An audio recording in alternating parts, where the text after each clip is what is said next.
Monsieur le ministre, bonsoir. On sait que l'ordre dans les prisons n'est pas de votre ressort, mais bien celui du garde des Sceaux. Cependant, ce sont vos policiers qui assurent l'ordre autour des prisons. Si les gardiens de prison décident de quitter leur travail, est-ce que vous enverriez vos policiers pour les remplacer? Malheureusement, l'ordre dans les prisons relève des forces de police ou de gendarmerie lorsqu'il y a désordre dans les prisons.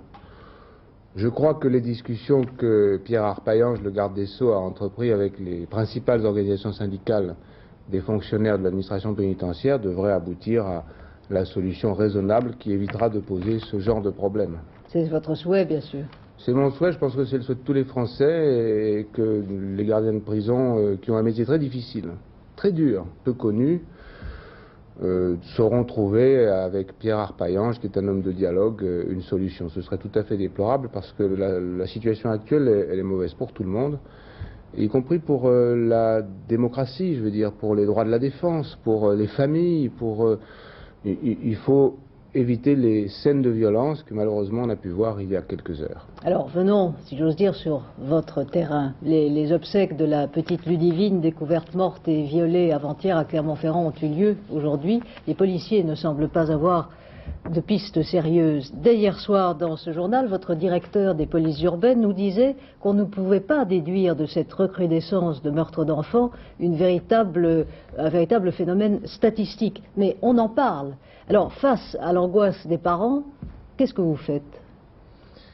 Ces crimes, c'est-à-dire assassinats de mineurs avec violence sexuelle, sont très rares, mais bien qu'ils soient très rares, ils sont horribles et ils nous choquent. Ils provoquent une compassion à l'égard des enfants, bien sûr, des parents, et ils frappent profondément l'opinion publique, c'est normal, même s'ils sont très rares. L'année dernière, il y en a eu 6. L'année d'avant, il y en avait eu 3. Nous venons d'avoir une série de 4. En quelques semaines. En quelques semaines. Mais alors, qu'est-ce qu'on fait? Les mesures à prendre sont évidemment des mesures de police. Et sur les 4 qui viennent d'avoir lieu, dans 2 cas, les forces de police ou de gendarmerie ont interpellé les auteurs présumés de ces crimes. Et on ne peut pas se contenter de ça. Les mesures de prévention, je peux vous donner quelques exemples. J'en ai parlé cet après-midi avec le Premier ministre Michel Rocard et avec Lionel Jospin. Nous pensons qu'une action d'information, de sensibilisation, que Mme Barzac, le ministre de la Famille, avait déjà évoqué dans une communication récente, l'action en faveur des enfants. Il faut les protéger en général, y compris les protéger contre ce genre de menaces, très rares mais très graves. Eh bien, par exemple, nous avons préparé, Mme Barzac, M. Jospin et moi-même, une brochure à destination des parents et donc des enfants. Mais Mme Barzac était bien le ministre de la Santé du précédent gouvernement. Vous voulez dire Madame Dorlac? Madame Dorlac. Ah, quel lapsus! Il y a si peu de femmes dans les gouvernements que quelquefois on les remarque. J'ai dit Madame Dorlac, merci de m'avoir corrigé. Mais ça peut aussi concerner le ministre de la Santé, car on est devant un problème qui concerne, ce sont des fous qui s'attaquent à des enfants dans ces conditions. Mais donc il faut protéger les enfants, et pour protéger les enfants, il faut informer les parents. Il faut que les précautions concernant la surveillance des enfants soient renforcées. C'est l'affaire de la police. Mais concrètement, ça veut dire quoi? Plus de policiers près des écoles? C'est l'affaire de la police, c'est l'affaire de l'école, c'est l'affaire de la famille, c'est l'affaire de la société tout entière, protéger les enfants. Nous nous adressons aux associations de parents d'élèves, aux élus, aux comités de prévention, pour qu'une action soit faite pour protéger les enfants contre ce genre d'agression.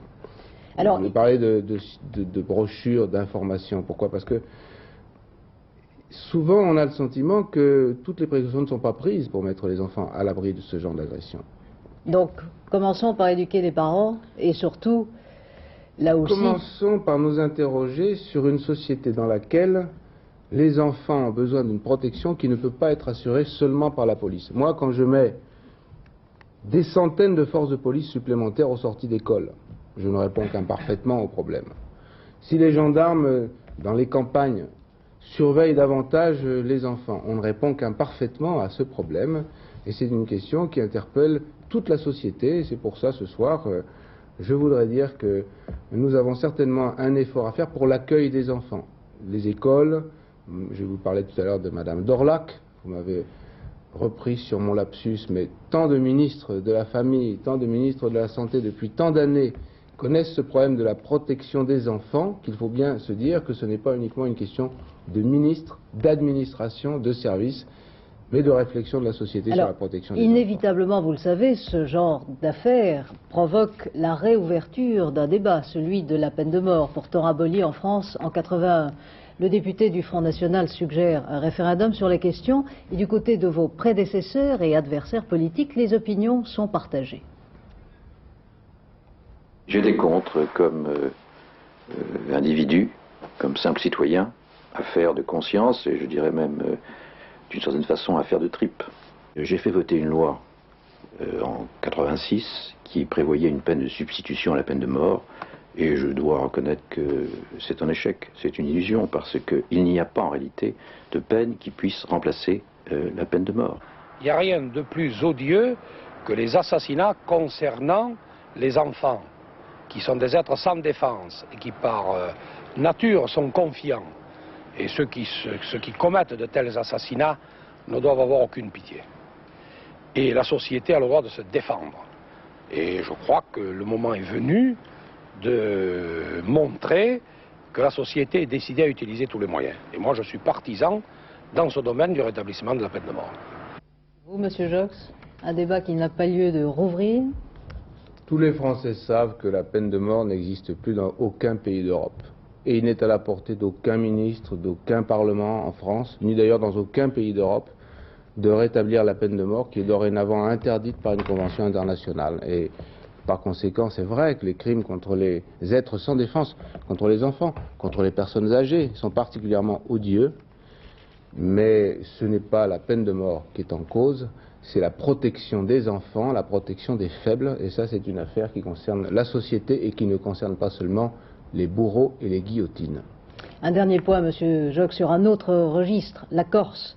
Un comité interministériel a été annoncé hier qui doit entreprendre une action à long terme pour développer les ressources de l'île et les réactions politiques et syndicales sont positives à votre initiative. L'ex-FLNC confirmait dans la nuit une prolongation indéterminée de la trêve des attentats. Alors, pour vous, c'est un premier résultat ou une espèce de pacte préétabli ? Pas de pacte, mais tout recul de la violence, c'est une grande victoire de la démocratie. Et ceux qui, en Corse, ont pensé qu'ils trouveraient par la violence un certain nombre de solutions aux problèmes de cette région, qui sont des problèmes difficiles, eh bien, s'ils acceptent de considérer qu'il faut abandonner la violence, c'est une victoire pour tout le monde, y compris d'ailleurs pour eux-mêmes. Les mesures que vous mettez en place, en Corse en particulier, contre la fraude électorale, elles vont encore être plus rigides? Alors là, vous savez, si je peux extirper la fraude électorale là où elle existe, que ce soit en Corse ou ailleurs, parce qu'il n'y a pas qu'en Corse, ce sera aussi une grande victoire de la démocratie, mais je pense que cela dépend de tous les citoyens. Ce sont les citoyens qui peuvent, par leur présence dans les bureaux de vote, par leur assistance au dépouillement, par leur vigilance, par leur exigence, faire disparaître la fraude électorale qui déshonore un pays lorsqu'il existe trop. Monsieur Joxe, merci. Et je rappelle que le second tour des élections cantonales aura lieu dimanche prochain.